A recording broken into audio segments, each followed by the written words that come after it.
Hello student, welcome to Om education centre. आज हम पढ़ेंगे 12th क्लास की फिजिक्स का फर्स्ट चैप्टर का एक इम्पोर्टेंट टॉपिक जिसका नाम है वैद्युत द्विध्रुव के कारण निरक्षीय स्थिति में किसी बिंदु पर वैद्युत क्षेत्र की तीव्रता ज्ञात करना।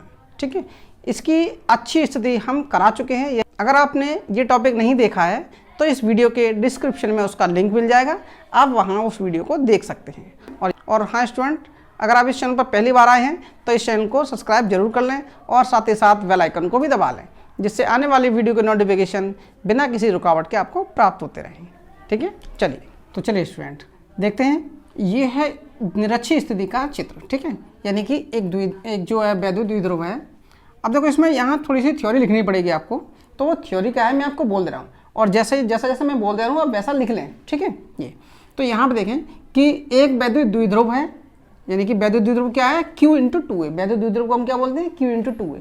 तो एक वैद्युत द्विध्रुव Q × 2A है जिसके मध्य बिंदु O से R दूरी पर, ये R दूरी है, R दूरी पर स्थित बिंदु P है, और बिंदु P पर हमें वैद्युत क्षेत्र की तीव्रता ज्ञात करनी है। यानी कि ये है निरक्षीय स्थिति, यानी कि निरक्षीय स्थिति में वैद्युत क्षेत्र की तीव्रता ज्ञात करनी है।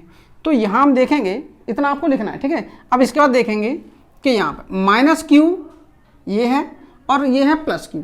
तो जो बिंदु P है वहाँ पर कोई परीक्षण आवेश या कोई सा बिंदु है, तो -Q आवेश के कारण इस बिंदु P पर जो वैद्युत बल लगेगा वो हमेशा अंदर की ओर होगा। ठीक है, यानी कि जो जैसे कोई परीक्षण, जो भी कोई मूल आवेश होता है उसमें से हमेशा +Q आवेश में से वैद्युत बल रेखा बाहर की ओर निकलती हैं, और जो -Q आवेश होता है उसमें वैद्युत बल रेखा अंदर की ओर प्रवेश करती हैं। तो यहाँ -Q है तो इसमें अपनी ओर आकर्षित करेगा ये, और ये जो +Q है, ये +Q हमेशा क्या करेगा, इसको, यानी कि इसमें से निकलने वाली जो वैद्युत बल रेखा है वो बाहर की ओर होगी। तो यहाँ पर आपको E+ जो है वो बाहर की ओर दिख रहा है, और E- ये जो है आपका E- है, ये अंदर की ओर है। इसके अलावा ये जो E+ sin थीटा है और E- sin थीटा, ये है इसके लंबवत घटक। ठीक है, लंबवत घटक बोलेंगे इन्हें, E+ sin थीटा और E- sin थीटा। और इसके अलावा ये जो है आपको ये लाइन दिख रही है, इसमें E+ cos theta, E- cos theta, इसे बोलेंगे हम क्षैतिज घटक। जो वैद्युत क्षेत्र है, वैद्युत क्षेत्र रेखाएं हैं, तो उनके द्वारा यानी कि उनको घटकों में तोड़ दिया गया है। ठीक है, तो ये क्षैतिज घटक है और ये लंबवत घटक है। ठीक है, अब चलिए, अब इसको यहाँ पर देखते हैं। अब यहाँ देखें कि मतलब यहाँ पे इसकी ये वाली दूरी और हमें पता करनी है, यानी कि ये वाली दूरी कैसे आई यहाँ पे।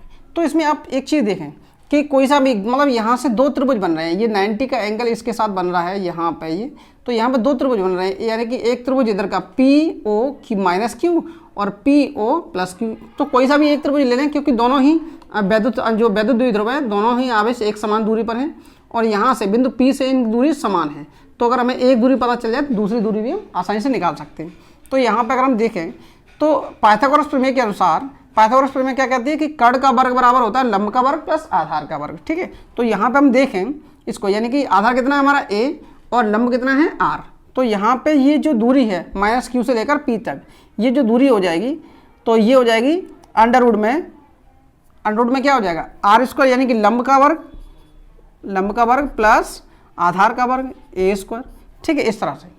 तो अब ये भी चीज़ समझ लें यहाँ पे, क्योंकि -Q और +Q समान दूरी पर हैं, -Q और +Q बिंदु P से समान दूरी पर हैं, अतः दोनों की दूरियां भी क्या होंगी, बराबर होंगी, क्योंकि एक दूरी जितनी दूरी ये है उतनी दूरी ये होगी।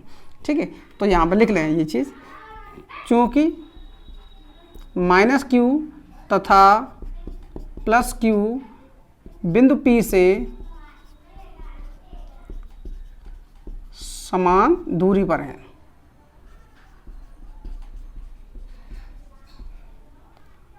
अतः बिंदु P से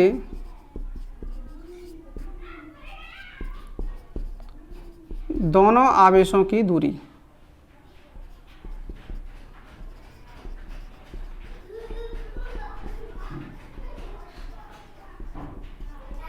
बराबर क्या हो जाएगी, अंडर रूट में R² प्लस A²। ठीक है, यहाँ से। तो अब यहाँ देखेंगे, पहले देखेंगे -Q आवेश के कारण बिंदु P पर वैद्युत क्षेत्र की तीव्रता। तो यहाँ देखेंगे -Q आवेश के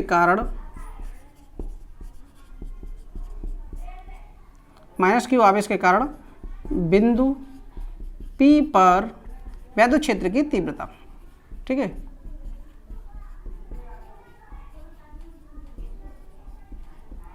तो वैद्युत क्षेत्र की तीव्रता का फॉर्मूला आपको पता होना चाहिए। अगर नहीं पता तो आप वैद्युत क्षेत्र वाली वीडियो देख लें, ठीक है। तो फॉर्मूला होता है E इक्वल 1 अब यहाँ माइनस क्यू आवेश के कारण निकालना, तो इसलिए E माइनस हो जाएगा, ठीक है। 1/4 pi epsilon not into Q upon, ठीक है, क्यू अपॉन आर स्क्वायर। अब यहाँ पे जो r है, मतलब जो r आती है वो दूरी कितनी है, यहाँ से यहाँ तक की दूरी कितनी है, ये वाली। तो हम इसको लिखेंगे अंडर रूट में, ठीक है। अंडर रूट में क्या है, आर स्क्वायर प्लस ए स्क्वायर, और इस पूरे का यानी कि स्क्वायर, दूरी का स्क्वायर है। तो यहाँ हम जब दूरी का स्क्वायर करेंगे, किसी भी अंडर रूट की संख्या का स्क्वायर करते हैं तो क्या होता है, अंडर रूट हट जाता है। तो ये हो जाएगा E minus equal 1/4 pi epsilon not into Q upon R square plus A square, ठीक है। ये यहाँ से इसी तरह से निकालेंगे हम प्लस क्यू आवेश के कारण, ठीक है। तो प्लस क्यू आवेश के कारण यहाँ लिख लें, प्लस क्यू आवेश के कारण, प्लस क्यू आवेश के कारण बिंदु P पर वैद्युत क्षेत्र की तीव्रता, बिंदु P पर आप इस तरह से लिख सकते हैं, बिंदु P पर वैद्युत क्षेत्र की तीव्रता। तो यहाँ से हो जाएगा E प्लस, ठीक है। तो E प्लस इक्वल होगा 1/4 pi epsilon not into Q upon, दूरी कितनी है, वही है अंडर रूट में are square plus A square, और इसका हो जाएगा होल स्क्वायर। तो यहाँ से ये हो जाएगा E plus equal 1/4 pi epsilon not into Q upon, और ये जो जो अंडर रूट लगा है वो स्क्वायर के कारण हट जाएगा, यानी कि ये हो जाएगा are square plus A square, ठीक है। अब दोनों देखो यहाँ पे E माइनस और E प्लस, जब दोनों के निरपेक्ष मान निकालेंगे, निरपेक्ष मान अपने 6-7 में निकाले होंगे निरपेक्ष मान, ठीक है। यानी कि E प्लस व E माइनस के निरपेक्ष मान निकालने पर, तो निरपेक्ष मान क्या होते हैं, इस तरह से देखिए, ये माइनस है यहाँ पे, तो E प्लस इक्वल हो जाएगा E माइनस के। जब निरपेक्ष मान निकालते हैं तो E प्लस और E माइनस दोनों इक्वल हो जाएंगे, किसके, E के, दोनों ही क्या हो जाएंगे, E हो जाएंगे, क्योंकि माइनस की संख्या का निरपेक्ष मान निकालते हैं। अगर फॉर एग्जांपल यहाँ आपको बता दूं, जैसे -2 का हम जब निरपेक्ष मान निकालते हैं तो कितना आता है, 2 आता है, ठीक है। चाहे कैसी भी संख्या हो उसका हमेशा मान प्लस में आता है, ठीक है, जो इस तरह से। तो यहाँ पर भी हमने इस तरह से कर दिया, दोनों का निरपेक्ष मान क्या हो गया, E। तो यहाँ पर देखेंगे अब E प्लस व E माइनस को बिंदु P पर घटकों में वियोजित करने पर, ठीक है, घटकों में वियोजित करने पर,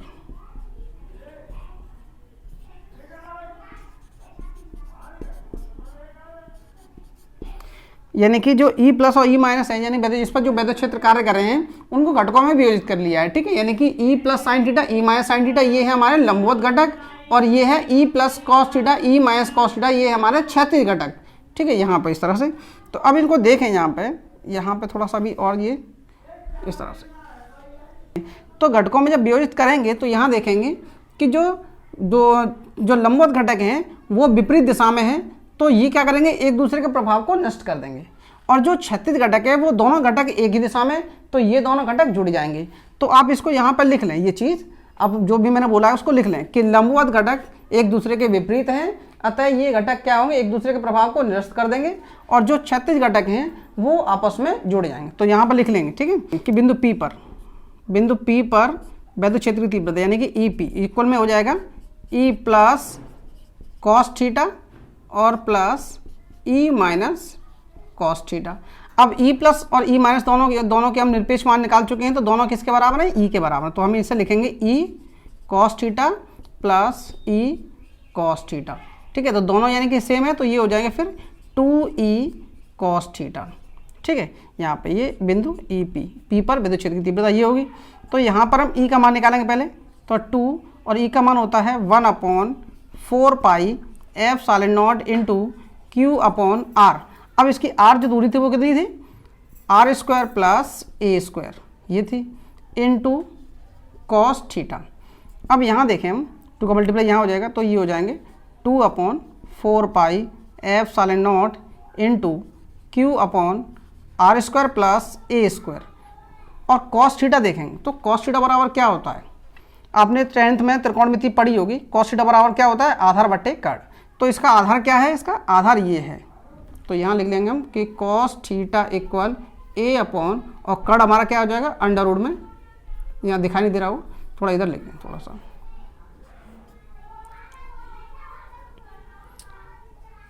यहाँ कि cos theta equal a upon under root में are square plus A square, ठीक है। तो यहाँ cos थीटा की जगह आ जाएगा a अपॉन में अंडर रूट में are square plus A square, ये।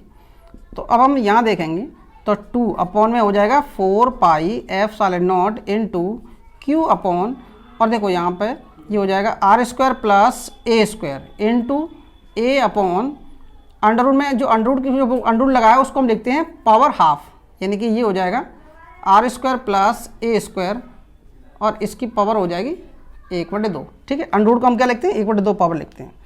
तो अब देखिए यहाँ थोड़ा बन नहीं रहा है, तो बोर्ड साफ कर लेते हैं। अगर आप इस चीज़ को लिखना चाहें आप तो इसका स्क्रीनशॉट ले सकते हैं। मैं पीछे हट जाता हूँ, थोड़ा सा और रह गया है, इसको आगे देखते हैं, ठीक है। तो स्टूडेंट अब यहाँ से देखेंगे आगे, तो ई पी, ठीक है ना, ई पी इक्वल ये हो जाएगा, फिर देखो Q इंटू 2A, हम इसको लिखेंगे Q इंटू 2A, यहाँ सबको लिख लो, और नीचे हो जाएगा 4 pi epsilon not into, अब यहाँ पे बचा क्या है, 1 अपॉन आर स्क्वायर प्लस ए स्क्वायर, और इंटू 1 अपॉन यहाँ पे आर स्क्वायर, ये तो एक ब्रैकेट में इसको लिख लेंगे, और ये बचा है आर स्क्वायर प्लस ए स्क्वायर, और इसकी पावर है 1/2, ठीक है, इसकी पावर है 1/2। तो यहाँ पे ये हो जाएगा Q इंटू 2A, ये होता है वैद्युत द्विध्रुव, ठीक है। तो यहाँ पर हम देखेंगे, अब यहाँ पे ये हो जाएगा, इसको 1 लिखेंगे, तो 1 अपॉन 4 pi epsilon not into Q into 2A क्या हो जाएगा, P, वैद्युत द्विध्रुव होता है, तो ये हो जाएगा P अपॉन में, इन दोनों का जब मल्टीप्लाई करेंगे तो ये हो जाएगा हमारा आर स्क्वायर प्लस ए स्क्वायर की पावर, अब यहाँ 1, ठीक है ना, 1 गुणा में खाता क्या होती, जुड़ती हैं, तो 1 ये है और 1/2 ये है, तो क्या हो जाएगा 3/2, ये हो जाएगा 3/2, ठीक है। अब हमने पहले भी बताया, अगर आपने अच्छी स्थिति अगर आपने देखी है तो ठीक है, आप समझ जाएंगे, नहीं देखी तो मैं आपको बता दूं कि जो A है, यानी कि ये जो A है वो द्विध्रुव में बहुत ही न्यूनतम दूरी होती है, R की तुलना में तो ये और भी छोटी हो जाती है, और जब R की तुलना में ये दूरी छोटी हो जाती है तो R का स्क्वायर करेंगे तो दूरी बड़ी हो जाएगी, यानी कि बड़ी दूरी हमेशा स्क्वायर करने पर बड़ी हो जाती है, और जो छोटी दूरी है उसका स्क्वायर करेंगे तो वो और छोटी हो जाएगी, और उसके ऊपर से भी घात लगी है 3/2, तो ये दूरी और छोटी हो जाएगी। तो यानी कि R की तुलना में यहाँ लिख दें आप कि R इज ग्रेटर A, तो R square is more greater than A, ठीक है, यहाँ पे। तो यहाँ पे जो A है वो अप्रॉक्सीमेटली 0 के इक्वल हो जाएगा, ठीक है। तो इसको A को हम छोड़ने पर, यानी कि A का मान हम लगभग जो है नगण्य मान लेंगे यहाँ पे, तो ये हो जाएगा 1 अपॉन 4 pi epsilon not into P upon और आर स्क्वायर, और इसकी पावर हो जाएगी 3/2। तो यहाँ स्क्वायर से स्क्वायर कैंसिल हो जाएगा, तो ये बचेगा आपका 1 अपॉन 4 pi epsilon not into P upon R की पावर Q। तो ये बिंदु P पर वैद्युत क्षेत्र की तीव्रता का व्यंजक है, ठीक है स्टूडेंट। अगर आपको ये वीडियो अच्छी लगी हो तो इस वीडियो को लाइक जरूर कीजिएगा, और साथ ही साथ अगर आप इस चैनल पर पहली बार आए हैं तो इस चैनल को सब्सक्राइब कर लें, जिससे आने वाले वीडियो के नोटिफिकेशन आपको टाइम टू टाइम मिलते रहे, और हाँ, बेल आइकन दबाना ना भूलें, ठीक है। मिलते हैं अगले वीडियो में अगले इंपॉर्टेंट टॉपिक के साथ, तब तक के लिए बाय, टेक केयर।